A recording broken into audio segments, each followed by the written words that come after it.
Hai, saya Joe. Balik lagi di Dinding Joe.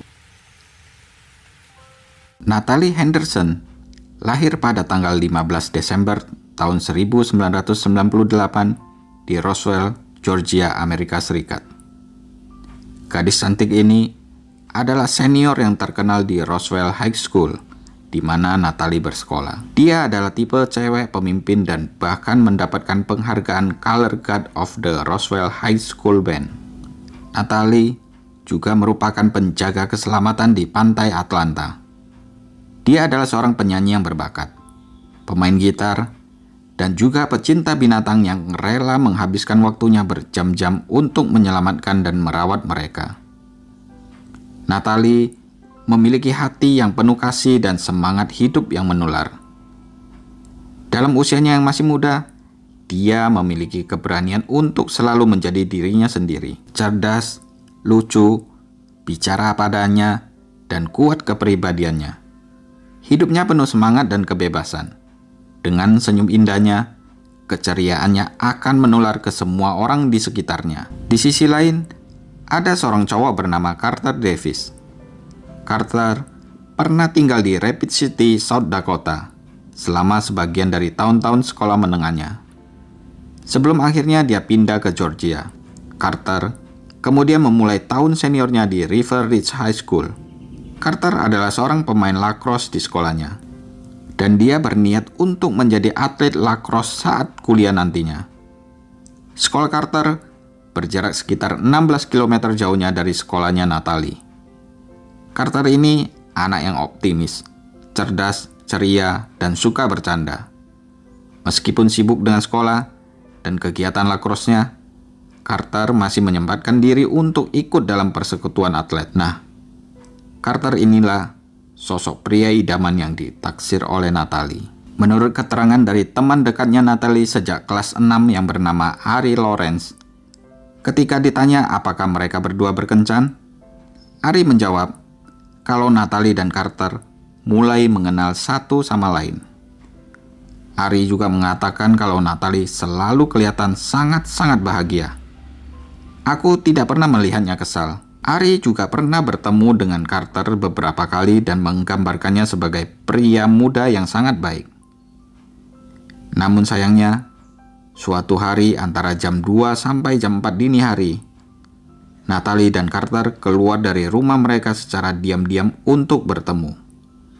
Dan ini adalah kali terakhir mereka berdua terlihat dalam keadaan hidup. Impian Carter menjadi atlet lacrosse dan kisah asmaranya dengan Natalie tidak berakhir sesuai dengan apa yang mereka bayangkan dan impikan. Sekitar pukul 6 pagi, tanggal 1 Agustus 2016, seorang supir pengiriman barang menemukan dua jenazah di belakang public supermarket di Woodstock Road. Dan setelah diidentifikasi, polisi mengatakan itu sebagai Natalie dan Carter. Mereka berdua dinyatakan meninggal karena mengalami satu luka tembakan di kepala. Dari hasil otopsi, setelah menghabisi nyawa Natalie dan Carter, pembunuhnya sengaja mengatur posisi agar terlihat mereka seperti sedang melakukan hubungan intim. Natalie ditemukan dalam posisi yang tidak senonoh dan dalam keadaan tidak berpakaian. Sementara Carter ditemukan dengan posisi kedua tangannya terentang ke sisi kanan dan kiri. Pembunuhan itu diperkirakan terjadi sekitar pukul 3 dini hari. Banyak keluarga di pinggiran kota Atlanta mengkhawatirkan anak-anak remaja mereka. Para orang tua di sana merasa takut untuk mengizinkan anak mereka keluar rumah karena kejadian menyeramkan ini. Polisi dan para penyelidik langsung bertindak cepat. Mereka mengecek rekaman CCTV yang terdapat di sekitar daerah sana. Mereka juga menanyain para karyawan di public supermarket.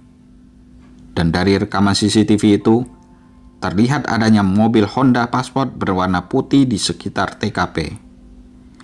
Setelah dilacak, diketahui kalau pemiliknya adalah seorang pria yang bernama Jeffrey A. Hazelwood.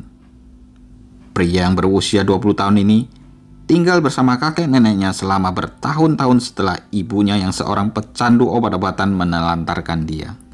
Kakek neneknya memperhatikan kalau sewaktu kecil Jeffrey ini tidak seperti anak-anak lainnya. Mereka sampai membawa Jeffrey ke psikiater beberapa kali. Tetapi tampaknya usaha itu tidak berhasil mengubah Jeffrey menjadi anak yang normal. Kakek neneknya akhirnya menyerah. Selain sudah berumur, mereka capek untuk mengurus Jeffrey. Jeffrey bahkan pernah dipanggil polisi sebanyak 8 kali sejak tahun 2010. Bahkan pada tahun 2013, polisi dipanggil kembali lagi ke rumah Jeffrey. Karena Jeffrey dicurigai telah mencuri pedang dan pisau dari lemari penyimpanan milik kakek neneknya. Bahkan, para tetangga melihat Jeffrey mengayunkan pedang dan melemparkannya ke halaman depan rumahnya. Dalam insiden lain, pada tahun 2015, polisi dipanggil lagi. Setelah sebuah senapan hilang dari lemari penyimpanan senjata milik kakek neneknya. Kali ini, kakek neneknya langsung mengusir Jeffrey karena mereka tidak kuat lagi mengurus cucunya ini. Jeffrey pun akhirnya tinggal bersama teman-teman dan kerabat lainnya secara bergantian. Nah, kembali ke kasus awal, di mana para penyelidik akhirnya memeriksa media sosial miliknya Jeffrey. Juga melihat postingan selfie Jeffrey di Instagramnya yang sedang mengenakan rompi karyawan. Dan ada tulisan, "Kerja itu menyebalkan. Tetapi, saya harus berusaha untuk meluruskan hidup saya." Jeffrey juga memposting di Instagramnya bahwa dia sudah mempunyai pacar. Dia menulis caption di postingan tersebut dengan tulisan, "Bagaimana mungkin saya bisa sangat beruntung menemukan pacar yang baik hati, cantik, sangat berbakat, dan sangat peduli kepadaku.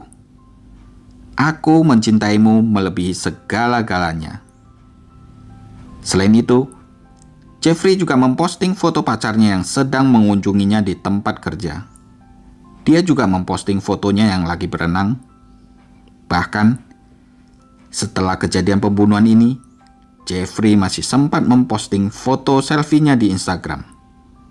Dia terlihat santai, tidak terlihat seperti orang yang sudah menghabisi nyawa 2 orang sekaligus. Setelah itu, di pagi hari setelah kejadian pembunuhan Natalie dan Carter, Jeffrey terlihat di pompa bensin terdekat melalui rekaman CCTV.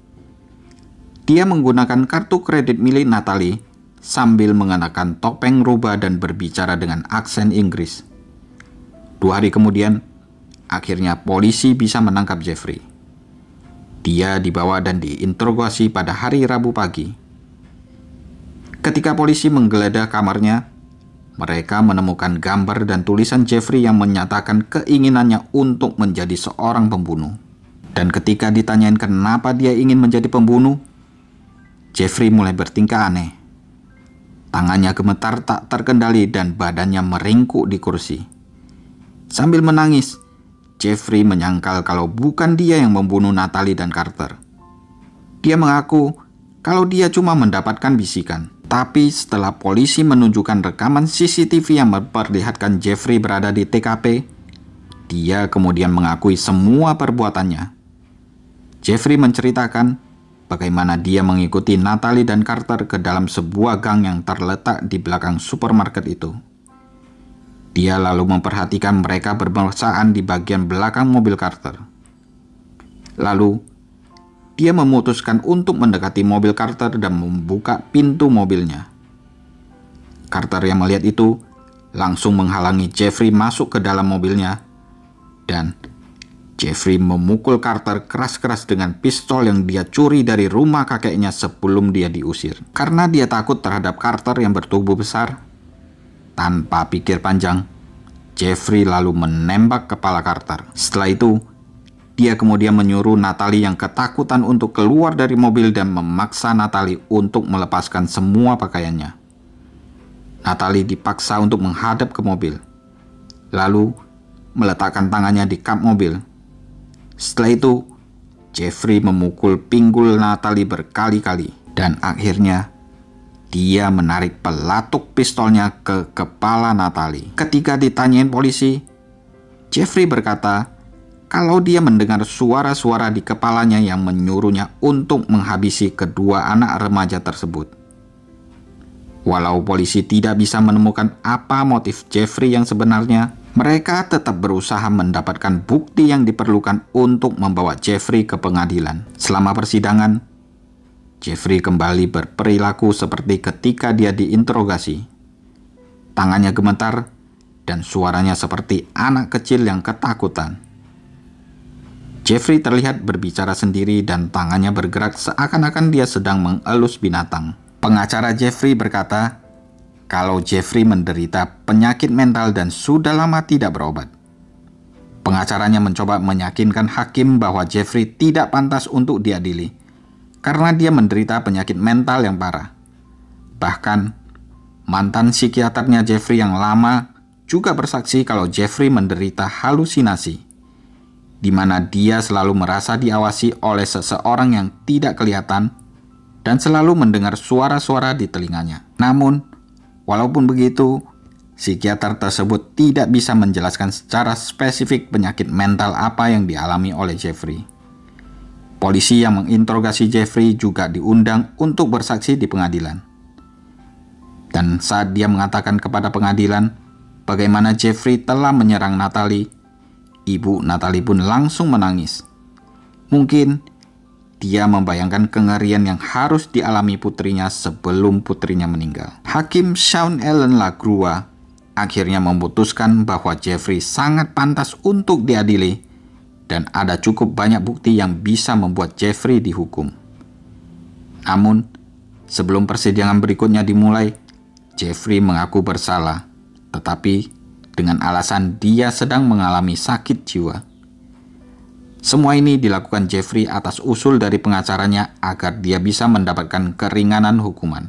Di pengadilan Fulton County Superior Court, rambut panjang Jeffrey Hazelwood dipotong pendek dan dia mengenakan setelan abu-abu saat dia duduk di ruang sidang. Dia telah menerima perawatan di Central State Hospital di Mill Edgeville sejak bulan Februari ketika dia dipindahkan dari penjara Fulton County. Jeffrey juga terlihat mengenakan cincin kawin. Meskipun faktanya dia belum menikah dan dia menghindari kontak mata dengan keluarga Natalie dan Carter. Dan ternyata permohonan keringanan hukuman tersebut ditolak. Pada akhirnya, Jeffrey didakwa dengan 2 tuduhan penyerangan ke Natalie dan Carter, 2 tuduhan pembunuh kejahatan, 2 tuduhan pembunuhan kebencian, 2 tuduhan kepemilikan senjata api selama melakukan kejahatan, 1 tuduhan penculikan, 1 tuduhan pelecehan seksual, 2 kasus pencurian kartu kredit di 2 kota yang berbeda, dan 1 tuduhan penipuan identitas. Dari sini, hakim pun memutuskan untuk menjatuhkan hukuman penjara seumur hidup tanpa adanya kemungkinan pembebasan bersyarat kepada Jeffrey di penjara negara bagian Baldwin di Mill Edgeville. Nah, bayangkan saja, saat berada di penjara pun Jeffrey kembali membuat berita lagi. Pada tahun 2017, dia selfie di media sosialnya dan diposting di akun Instagram miliknya bernama Jeffrey Hazelwood. Tentu saja, hal ini membuat heboh banyak orang. Dari mana Jeffrey mendapatkan ponsel di dalam penjara? Rupanya, Jeffrey mendapatkan telepon selundupan dari seorang yang tidak disebutkan namanya siapa. Nah, gimana menurut kalian? Tulis di kolom komentar ya.